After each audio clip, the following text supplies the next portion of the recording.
Oke, kita semua tahu nama-nama besar kayak Samsung, Hyundai, sama LG kan? Nah, sekarang ini mereka lagi ngelamin perombakan yang gila-gilaan. Ini bukan sekedar ganti logo atau rilis produk baru ya, tapi ini transformasi total yang dipicu tekanan geopolitik, masalah di dalam negeri, dan persaingan teknologi yang makin ketat. Yuk kita bedah bareng-bareng gimana mereka berjuang buat bertahan hidup. Kutipan ini benar-benar pas. Ini tuh bukan cuma soal pergantian direktur biasa. Bayangin deh, ada gelombang tsunami kepemimpinan baru yang lagi nyapu bersih jajaran eksekutif di hampir semua sektor. Bisa dibilang, ini adalah upaya buat merombak total DNA perusahaan raksasa ini dari dalam. Oke, jadi alur bahasan kita bakal kayak gini. Pertama, kita lihat dulu badai sempurna yang mereka hadapi. Terus kita bedah 3 pilar utamanya, geopolitik, masalah internal di Korea, dan persaingan global. Setelah itu, kita lihat gimana cara mereka merespons, dan kita tutup dengan satu pertanyaan pamungkas. Para cebol alias konglomerat raksasa Korea ini sekarang posisinya lagi dalam kondisi yang bisa kita sebut kepanikan yang terkendali. Ini bukan krisis biasa, soalnya bukan cuma satu masalah. Bayangin aja ada 3 badai raksasa, geopolitik, ekonomi domestik, dan persaingan teknologi datang bersamaan dan jadi satu badai sempurna yang ngancam keberadaan mereka. Kita sekarang udah masuk ke era yang benar-benar baru. Lupain deh soal perang tarif dagang biasa. Sekarang permainannya adalah siapa yang pegang kendali pasokan teknologi-teknologi penting. Chip semikonduktor, mineral langka, baterai, semua ini sekarang jadi senjata dalam perang geopolitik global. Nah, ini dia pilar masalah yang pertama. Perang teknologi antara Amerika Serikat dan Tiongkok ini bikin perusahaan-perusahaan Korea ada di posisi yang susah banget. Kenapa? Soalnya mereka punya pabrik dan pasar yang gede di kedua negara itu. Jadi mau nggak mau mereka dipaksa buat milih kubu. Coba deh kita lihat lini masa ini. Kebanyakan orang mungkin fokus ke pembatasan tahun 2022. Tapi momen kuncinya itu sebenarnya di tahun 2018. Waktu Amerika Serikat sukses melumpuhkan ZTE, itu jadi pengalaman mengerikan buat Tiongkok. Dari situ mereka sadar, wah, semikonduktor ini bukan lagi cuma soal bisnis, tapi soal kelangsungan hidup negara. Nah, eskalasi inilah yang bikin Korea Selatan kejepit persis di tengah-tengah.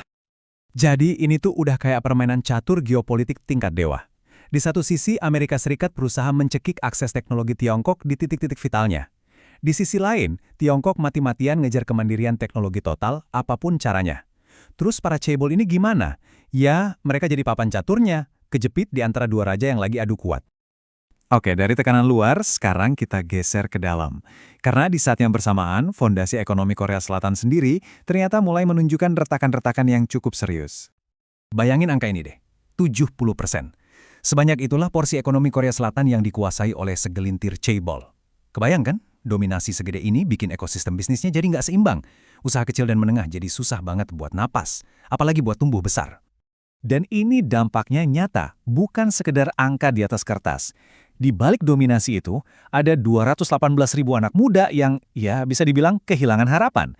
Mereka nganggur lebih dari 3 tahun karena merasa semua pintu peluang di luar ekosistem cebol itu tertutup rapat. Ini luka sosial yang dalam banget. Dan masalahnya nggak berhenti di situ loh. Di dalam negeri, mereka juga menghadapi 3 bom waktu sekaligus. Pertama, krisis demografi. Penduduknya makin tua dan tenaga kerjanya menyusut. Kedua, inovasi jadi mandek karena semua talenta terbaik cuma mau kerja di cebol. Dan ketiga, tekanan global soal ESG yang makin kencang menyoroti praktik bisnis mereka yang dianggap udah ketinggalan zaman. Sekarang, pilar ketiga dari badai ini, kompetisi global yang makin brutal. Di setiap sektor andalan mereka, para cebol ini sekarang lagi dikepung sama para pendobrak teknologi dari seluruh penjuru dunia. Jadi, mereka itu kayak dikepung dari segala arah. Di pasar premium, ada Apple dan Tesla yang terus-terusan bikin standar baru. Dari Tiongkok, ada Huawei dan Xiaomi yang nyerbu dengan teknologi canggih tapi harganya kompetitif. Di jantung industrinya sendiri, semikonduktor, ada TSMC dari Taiwan yang nggak terkalahkan. Bahkan Eropa lewat Volkswagen mulai serius banget di pasar mobil listrik. Ruang gerak mereka benar-benar terkunci. Jadi, intinya apa? Intinya begini.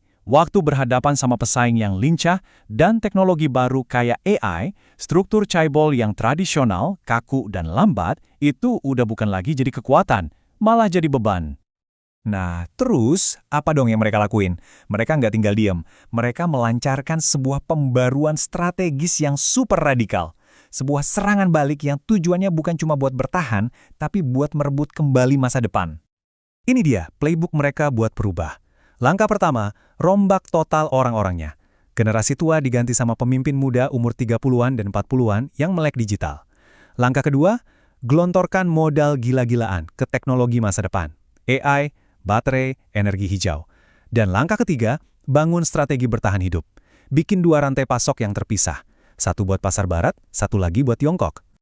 Coba lihat angkanya deh, 550 miliar dolar. Itu lebih gede dari PDB banyak negara loh. Sejumlah itulah yang digelontorkan Samsung, SK, Hyundai, dan LG buat investasi di dalam negeri. Ini bukan cuma soal duit, tapi ini statement buat memperkuat benteng mereka di Korea Selatan. Tapi, di saat yang sama, lihat ini. Mereka juga siapin 350 miliar dolar buat proyek-proyek strategis di Amerika Serikat. Ini adalah strategi poros global yang masif. Sebuah upaya super mahal buat mengurangi risiko biar mereka nggak lagi terlalu bergantung sama satu wilayah geopolitik aja. Biar lebih kebayang nih, contohnya, SK Group aja, satu perusahaan, berani taruhan 26 miliar dolar di Amerika Serikat khusus buat bisnis baterai mobil listrik dan hidrogen. Ini bukti nyata kalau mereka benar-benar serius membangun pabrik dan kapasitas produksi di luar negeri. Jadi harus diingat ya, semua investasi jumbo ini tuh bukan cuma soal bakar duit.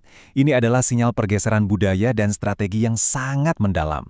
Sebuah upaya buat merombak total DNA perusahaan mereka. Dari raksasa yang lamban menjadi inovator yang lincah dan siap beradaptasi. Oke, tapi semua langkah besar ini ujung-ujungnya membawa kita ke satu pertanyaan penting. Perubahannya emang luar biasa, tapi tantangan yang mereka hadapi juga sama besarnya. Jadi, pertanyaannya sekarang, apakah semua langkah drastis ini bakal berhasil melahirkan generasi baru chaebol yang lincah dan inovatif, atau jangan-jangan mereka sebenarnya terlalu besar, terlalu kaku untuk bisa benar-benar berubah? Jawaban dari pertanyaan ini nggak cuma akan nentuin nasib Korea Selatan, tapi bisa jadi bakal mengubah peta ekonomi global yang kita kenal. Baiklah, kita sudah sampai di akhir topik yang sangat menarik ini. Sebelum Anda menutup tab, izinkan saya memberitahu fakta yang mengejutkan. Lebih dari 75% dari Anda yang menonton video ini sampai detik terakhir belum mengklik tombol subscribe. Apabila Anda merasa menikmati konten, jangan lupa share ke teman atau keluarga. Dan supaya Anda tidak melewatkan informasi dan eksklusif video yang akan datang. Jangan biarkan diri Anda menjadi bagian dari mayoritas yang ketinggalan kesempatan emas ini. Ambil tindakan sekarang juga. Gratis kok untuk klik subscribe dan nyalakan lonceng notifikasi. Karena akses istimewa ke pengetahuan ini sangat terbatas. Jadilah yang pertama tahu. Dan jangan jadi penonton pasif yang hanya numpang lewat. Subscribe sekarang.